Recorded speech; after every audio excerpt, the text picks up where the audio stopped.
with you. It's almost a year. We were in confinement last year when we spoke, and you had just moved and assumed your new position as a deputy head of the mission at the Mexican Embassy in New Zealand. And we spoke about digital diplomacy. So today I would like to go again. What is the most important lesson that you have learned from last year in terms of developing social media strategies? Thank you for having me again, Maya. I have followed the interviews that you have done recently, and with very prominent and very diverse figures. And I am pleased to note and to see that the UN brief continues to gain momentum and traction with the public. So congratulations on that. And please let me start with a brief disclaimer. What I'm about to say is my personal opinion and does not seek to reflect the official position of the Mexican government. And then coming back to your question, I guess that the most important lesson that digital diplomacy practitioners had to learn in the past couple of years is that the COVID-19 pandemic has laid bare just how much we depend on technology, while at the same time dramatically increasing this dependence. The pandemic also meant that we had to act very fast, as is the case with emergencies of this nature.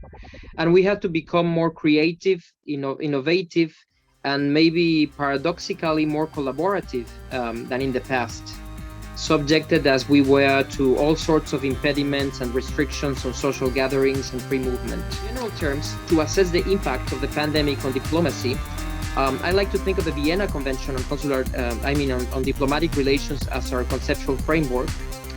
And probably you know that this international treaty was signed 60 years ago, and it states that diplomacy has 5 main functions, namely those of representation, protection of nationals, negotiation, communication, and promotion. And if we were to delve deeper and analyze each of these 5 functions today, we'd come to the conclusion that in this 21st century, they all still very valid.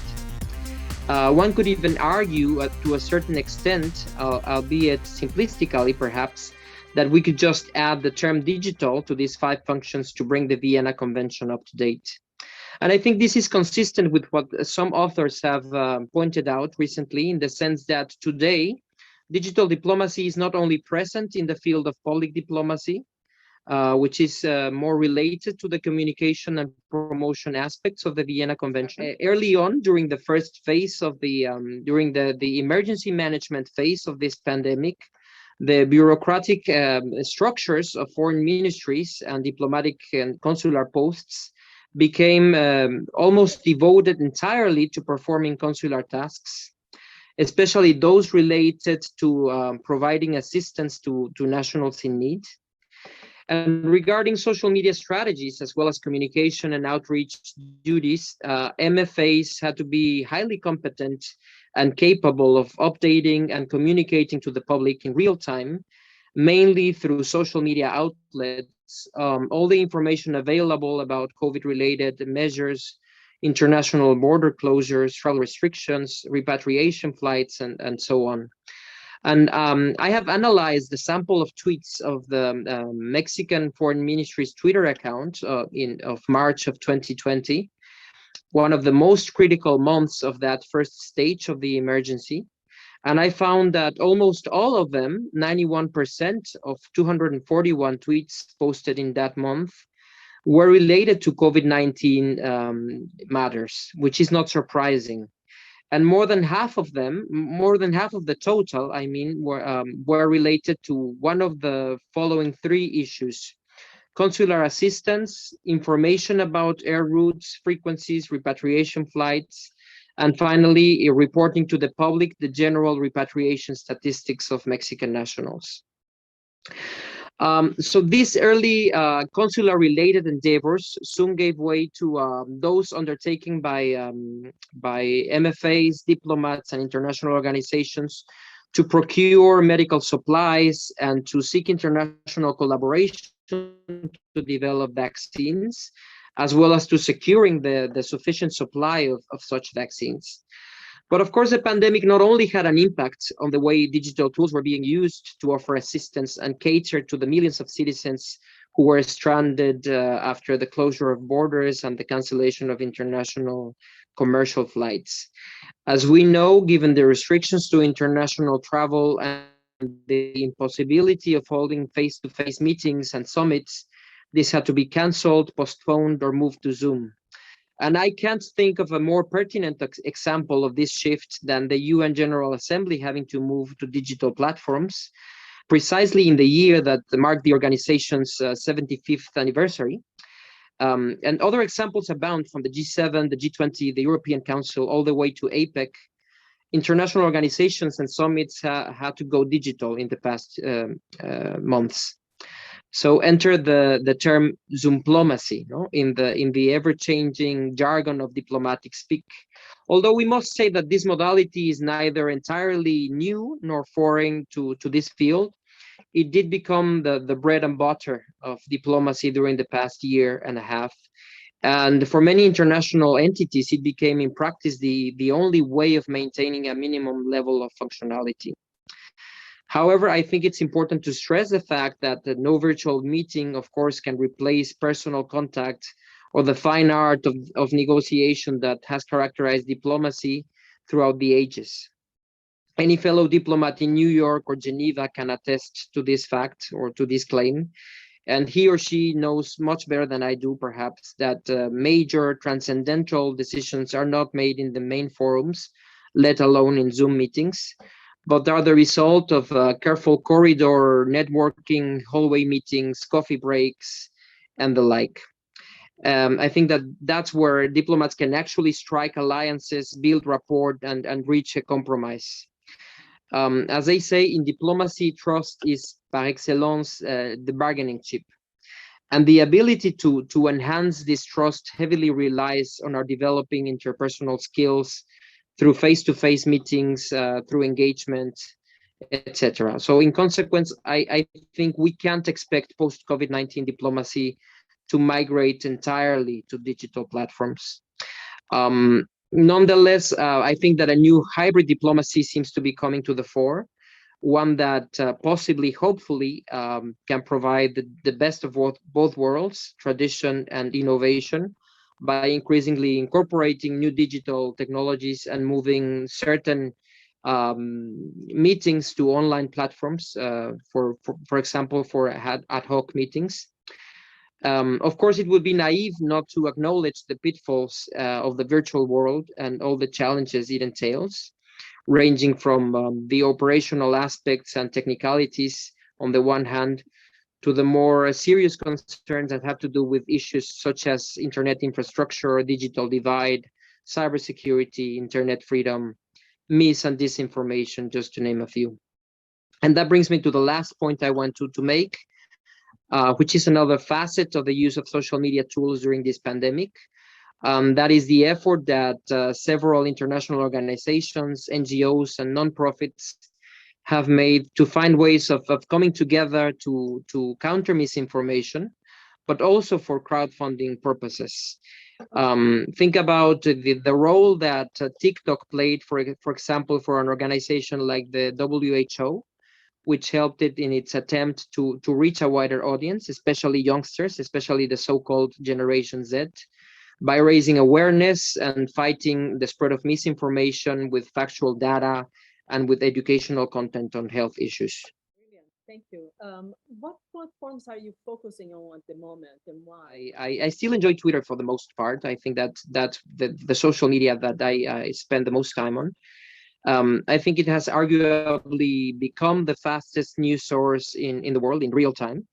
And I believe that given its demographics and dynamics, it is still the platform today that best suits the needs of diplomacy.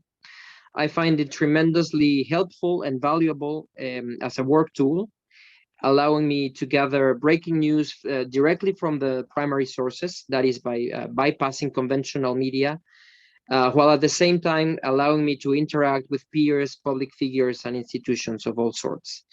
In fact, something that I always tell everyone who seems to be reluctant to open an account in the first place is that even if they don't use it to tweet, they can still participate in a passive way. Just as we used to consume news in the past in a 1.0 fashion, so to speak, and they'd still be able to take advantage of all Twitter can offer in terms of connecting with communities of like-minded people and colleagues regarding topics of mutual interest or concern. But even more importantly, I think it can serve as a powerful means of getting acquainted and trying to understand the worldview of those with whom we might vehemently disagree. No, and I always like to think of Ian Bremmer, and he has a pinned tweet that says something like, "If you're not following someone you dislike, then you're doing it wrong." And I think he has a point in that. No?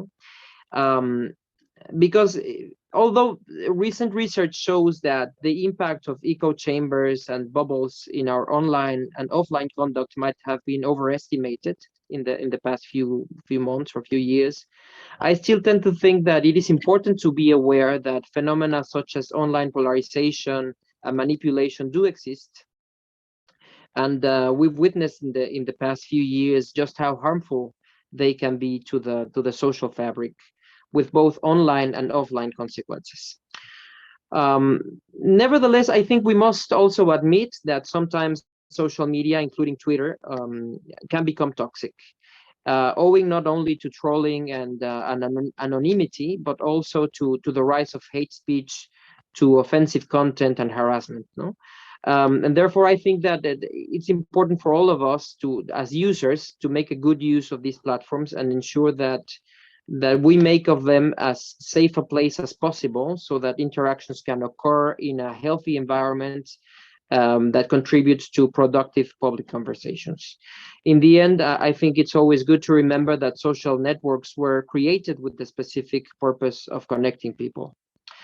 Of course, it goes without saying that social media companies and big tech must take a big share of responsibility as well in this regard. And we must demand more accountability, more transparency from them in terms of their algorithmic functions, and not to mention, of course, the use they make of our personal data.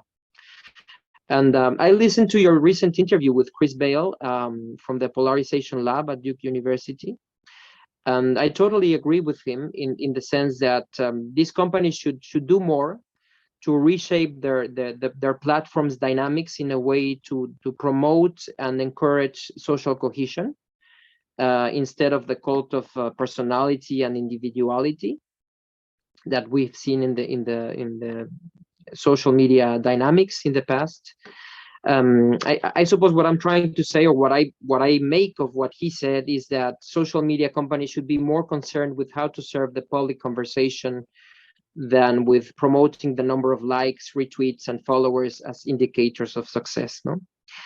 And finally, although I must say that although some colleagues have encouraged me in the past to explore TikTok, notably our common friend Dante Licona of the IFRC, TikTok is still a mystery to me, and perhaps that has something to do with the fact that I've just turned 40 in the past few weeks.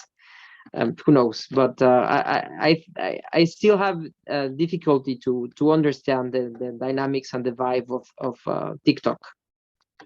What is the advice you give to young diplomats entering career now, early career diplomats? There's a popular belief, and I think that it is true to some extent, that in general terms, it can be said that diplomacy and the MFA bureaucracy may not have the spirit of innovation in their DNA, no, and that they are probably more averse to change. And this is what empirical experience shows us. With each technological revolution, whether it be the appearance of the telephone, the telegraph, the fax machine, or the email, many have signaled the demise of diplomacy. No, and indeed, it seems that in many fields of the public administration, the foreign ministries' bureaucratic structures are always lagging behind the technological shifts. And this is not unique to any particular country, of course. Having said that, and even though you can find exceptions to the rule, I do believe that there is an important generational divide in this matter. which is reflected in the attitude and the openness to explore new virtual platforms, and in general to embrace the digital paradigm in our diplomatic work. I think that nowadays the need to join these platforms is no longer controversial, and we could even say that there is a consensus about the importance of developing a strong online presence, considering not only the benefits that it can bring in terms of us meeting our foreign policy objectives, but also the risks of being left out of the conversation, especially in the hyper-connected world we now live in. Social networks offer us a very powerful communication channel with our public, not only with our domestic constituencies, but also with foreign audiences. In fact, one can say that in no other time in recent history have we seen such a blurring of the domestic and the foreign borders as we do today. So developing a strong online presence in these social media networks allows us to amplify and segment the message to reach our target audience directly and in real time. I think it was Niall Ferguson who pointed out that Facebook initially satisfied the human need for gossip, while Twitter satisfied the more specific need to share news, and oftentimes of a political nature. And I don't recall him saying anything about Instagram or YouTube, let alone TikTok, of course, which is still the new kid on the block. But in my opinion, and at the risk of sounding or being repetitive, I find Twitter to be a very interesting platform for digital diplomacy. It's become something like today's agora for world leaders, governments, foreign ministries, or the lingua franca of diplomacy in the 21st century, like some commentators have said. But of course, we also must be aware that there are audiences that are not on Twitter, and if we want to be able to reach them, we need to cater to them wherever they may be. And that's why a closer look at the demographics of each social media platform becomes necessary. I would say to a community manager, you need to define your goals within a comprehensive social media strategy, to identify those topics you would like to position in the agenda, to find out which issues your audience or your community is interested in, and what is the best way to reach that audience. And to this end, we should always bear in mind that every social media platform now allows us to tailor our messages to the specific needs of our target audiences. I think that the following general aspects are worth keeping in mind. Number one, you need to produce local content if you want to engage with your community and your followers. Because sometimes diplomatic or consular missions only retweet or reshare posts that come from the headquarters. But if you really want to grow your community, you are going to need much more than that. You're going to need to start producing your own local content and stories, or at least adapt existing ones to suit your local audiences. Number two, remember that social media are visual by nature. Consequently, you should always consider adding multimedia elements to your communication strategy. Number three, it's been shown that highly emotive content generates the greatest interaction rates on social media. And that is why storytelling and the use of emojis normally resonate with our audiences.